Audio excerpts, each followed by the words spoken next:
Welcome to The Explainer. Today, we're diving into some pretty deep stuff, an ancient teaching that honestly feels like it was made for our modern lives. It's all about finding freedom by learning how to let go. So, let's get right into it. All right, think about this for a second.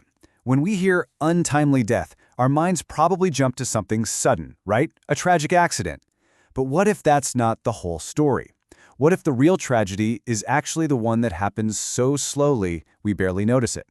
The one that unfolds day by day for years. The source we're looking at today, a lecture from Master Bennie, really wants us to flip our understanding of this. It makes a bold claim that the gradual process of aging, of slowly declining, is actually a much more painful, more profound kind of untimely death. So here's the contrast it draws. A sudden death, like in a car crash, the pain is intense, absolutely, but it's over in, say, an hour at most.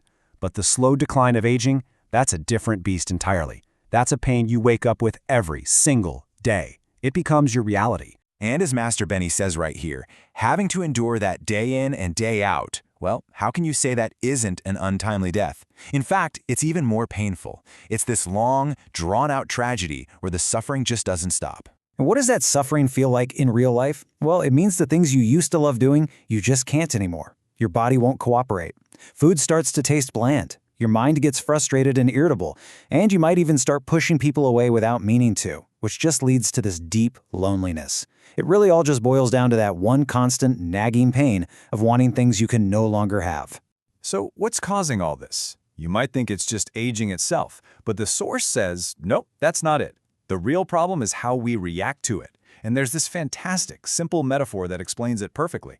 The source says the root of all this suffering is one simple thing: clinging.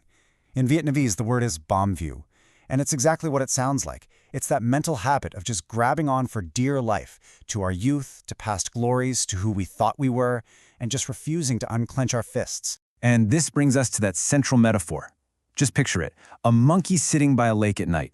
It sees the beautiful, bright moon perfectly reflected on the water, and the monkey thinks it's real, so it reaches in, trying with all its might to scoop it up. This quote just nails the feeling, doesn't it? The monkey can scoop forever, for 10,000 years, and the water just slips right through his fingers. And the most frustrating part is the moon feels so close. It feels like you can touch it, but you can never, ever actually hold it. And that's us.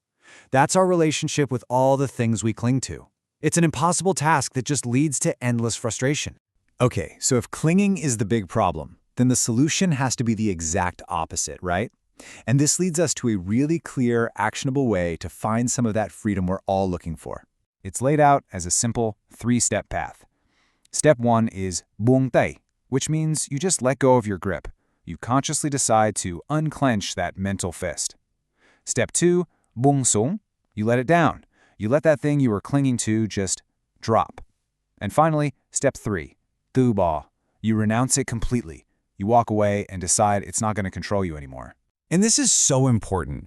Real freedom isn't some complicated, mystical thing you have to work for years to achieve. It's not a big secret. It's just a choice, a simple choice available to you right now to just stop scooping for that moon in the water. But hold on, because this is where the teaching takes a really fascinating turn. Just when you think you've got it, when you think you have the solution, well, that solution itself can become a whole new trap. This is such a mind-bending paradox. Even wisdom, the very thing that's supposed to set you free, can make you sick if you cling to it. The moment you start thinking, I'm so wise, or I have it all figured out, that wisdom turns into ego. It just becomes another reflection in the water that you're trying to scoop up. So to pull this out of the clouds and make it really concrete, the source gives us a surprisingly modern example. Check out this comparison here. On one side, you've got what we can call the individualist model, with Elon Musk as an example. It's the mindset of, this is my success, I built this. But clinging to that idea of being the lone genius can make you blind to the team around you, and as the source points out, that can lead to big mistakes. But on the other side, you have the collective model, like the company TSMC. The mindset there is all about our success. Credit is shared. By not clinging to individual achievement, they build this incredible culture of gratitude and long-term sustainable growth. And that right there is the heart of the wisdom trap. Real wisdom isn't about having all the answers. It's about being open, knowing you don't know it all, It's being grateful for every single person, every single piece of the puzzle, and understanding that you're just one part of a much, much bigger picture. And this brings us to the ultimate goal, what's called the awakened mind, or Bodhicitta. Now, this isn't about being some enlightened saint. It's actually super practical. It's the ability to see things for what they are, to understand the whole situation, and to use all the tools you have, your brain, your skills, even your wisdom, without letting any of those tools own you. The difference is literally night and day. Without this awakened mind, you're basically a puppet. Your attachments, your need for approval, your fear of messing up, your nostalgia, they're pulling all the strings. But with it, you're the one in control. And suddenly, even huge things like life and death lose their scary power. They become, as the Source so beautifully puts it, as simple as changing your clothes. So in the end, after all the metaphors and philosophy, it really just comes down to one thing. One single choice that you get to make. So, I want to leave you with this question to think about. What's the moon in your life? What's that shimmering, beautiful reflection that you just keep trying to grab even though you know you can't? Maybe it's a past success, an old relationship, or an idea of who you're supposed to be.